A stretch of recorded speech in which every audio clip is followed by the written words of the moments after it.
You got 1,000 records from Successor Data, and I tell you, out of those 1,000 records, 30% of them will sell or transfer title guaranteed the first year.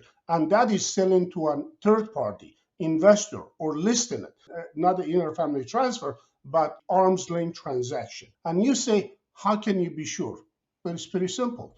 We've been doing this thing for 11 years. 11 years, day in and day out. And I have looked at these records every which way we could tweak it to see which part of this data have the higher rate of transfer. To my amazement, they're all the same. Human behavior does not change. What do I mean by that? Look, you got Joe Smith. 30 years ago, he bought a rental property, and he worked really hard, made mortgage payment to it for 30 years. For 30 years, any investor would send him a letter saying, Joe, do you want to sell that rental? He would say, no, no, no, no, no, no. And there comes a funeral, and everything would change. Now he's got one son who barely talked to him. He's the heir of the property, and he gets that letter from you. This time he says, sure, how fast? How much can you pay? Done. Everything changed. Why? Because Joe didn't take it with himself. Nobody does, friend. Rockefeller doesn't take. Bill Gates will not take it with himself. Elon Musk will not take it. Everybody worked very hard to accumulate as much as they can. But the problem is that the heirs who end up with it, they're not the one who sweat for that property. They didn't put sweat equity there. They just receive it as a lottery gift. A percentage of them gonna sell as a very good deal. You can say the property had some deferred maintenance. I get all of that. It's not a big deal. Easy to get a deal from somebody who just inherited a $350,000 paid for property. To prove it to you how it works, I'm going to make a series of videos for you to say who got that inheritance. I'm at LeadCruncher.com. Successor Data is one of the 4 sets of data offered here. Here's Successor Data, 150 million records, 1.4 million pre-foreclosure records. There are 2.9 million inheritance property records. Let me put this in a perspective for you. There are 150 million parcels in this great country of ours. There is 2.9, let's say 3 million records are here. That means 1 out of 50 property in this country, all over the country, is right here in one database. This database has been taken 11 years to create it. It is the most comprehensive database and most difficult to create. To this day, not one other data provider can produce it. I tell you, to this day, not one other. Many have tried, even big data providers like CoreLogic, they tried. They all gave up. It's too complicated. It's complicated because 10,000 people a day pass away. And these people, if you research everything, look at every obituary, everything you can possibly find, you're going to come away with about 1,400 properties. Now, this raw data comes from 22,000 sites. We gather data from 22,000 sites every week, the raw data, and then our researchers go to work to be able to tell you which one of these 10,000 people own how many properties in the state they live in. Not only that, let's say we have a deceased individual whose name is on the title of the property and he lives in Nebraska. Well, once we identify that property, then we take the mailing address of that property. We look at the state of Nebraska to see if there is any other property that this individual owns that uses that mailing address to receive the tax bill. It could be, and just because of this, we post up to 30 properties in every state. So is it possible for some people to have 30 properties? You'll be surprised. We had to cut it at 30. There are people who own 300 parcels of property. 2.9 million properties, and every 2 weeks, a robot from Amazon will go through all of these records and removes every property that has a change of ownership because it can detect the information, right? We track the last name of the owner. Thomas Smith passed away, and now JMC LLC bought the property. Well, that's an obvious transfer of title right there. And then to make it even better, we even tell you who bought the property. You can even click to see how much they paid for the property.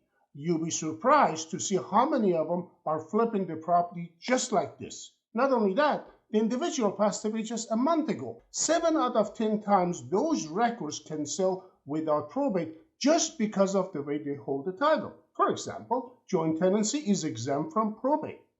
If the property is in a living trust, well, the trust owns the property, is exempt from the probate. As to how you would contact somebody to be able to see if they want to sell the property, all that, well, let me tell you something.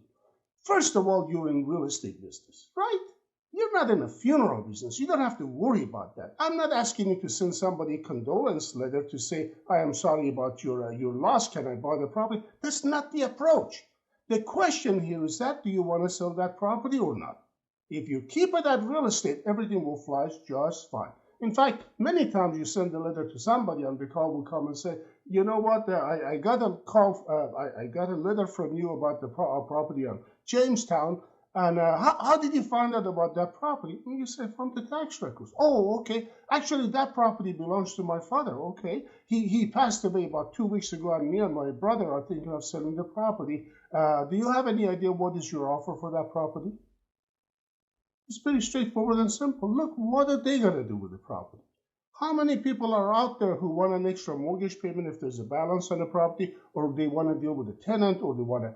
They got their hands full. They got grandma or grandpa is out of the house, and now they have to put him in a convalescent home. There's hospital bill, all that. I talked to a guy not long ago who sold a property for $200,000 and took the $200,000 to the hospital to pay the hospital bill. This is reality with people. Reality. There is hardship. Somebody passed away, don't have a good health insurance, and now the family members are burdened to pay the debt off. I had to adjust my screen because on YouTube I cannot show you the owner name, but don't worry, I got all the information for you to see it. I can show you the property address, I can show you Zillow, that's public information, but on my left side here I can see who owned the property, when did the individual pass away, and who picked up the deal. Okay, let's move on. All right. First property we want to look at, there's a property on 4955 Owen Avenue, and the property is right here. Zillow says the property was purchased on 1/17/2024.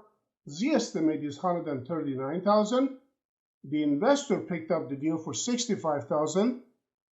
Leonisa LLC picked up the deal, and Edwards William, you can check the tax record, Edwards K. William passed away on 8/15/2023 and owned this property. Now the family sold the property. Maybe the property needed some work, but folks, no probate. They picked up the deal, and we can look more carefully here. By the way, if you don't know about this feature on Zillow, I think it will surprise yourself. So our property is right here. You can see they picked it up for $65,000. Here is the house sold for $159 right next to it. And then we have another one, $159. So and then here's $155 and $90 and $95. At $65,000 is a great buy. Good for you. You did very well. Bought this deal. Okay, let's go to the next one. Next, we're going to look at the property at 3572 Bishopsgate Drive in Memphis, Tennessee. Look at this property. The property sold on 2/7/2024, and for $80,000. The estimated value is $142,000. The individual passed away on 10/20/2023. Deborah A. Case owned the property, and SFR MEM LLC in Memphis, Tennessee picked up the deal for $80,000. Good job. Makes a great rental or a flip. Anyway, you look at them, it's an excellent deal. This was posted on Successor Data on November 1st, 2023, and then we removed the record. In other words, right now, if you try to buy the records at this particular zip code, you will not see this house because we have removed this record from our site. Great job. Good job. Here's a property at 4800 Starbridge Lane, Memphis, Tennessee. A great rental property. The individual was Rose Thompson, 72-year-old, passed away on 10/18/2023, and JRC Investment LLC picked up this deal. They put it for rent. Excellent deal. So from the time the individual passed away and the property was sold, was only less than 2 months. In the next video, we're going to dig deeper into inheritance property records that we post and properties that sold or transferred title to LLCs like yourself. Hope you enjoyed this video, and I'll look forward to another one. If you like the content of this video, you find more videos like it on my channel. We hear this from people all the time, but those little mouse clicks will go a long way to help me in the algorithm. So please click the little thumb guy. Please subscribe and help yourself with all my tools linked in the description. These are tools me and my teams have developed over the years, tools I wish I had when I started in real estate. Thank you for watching and have a great day.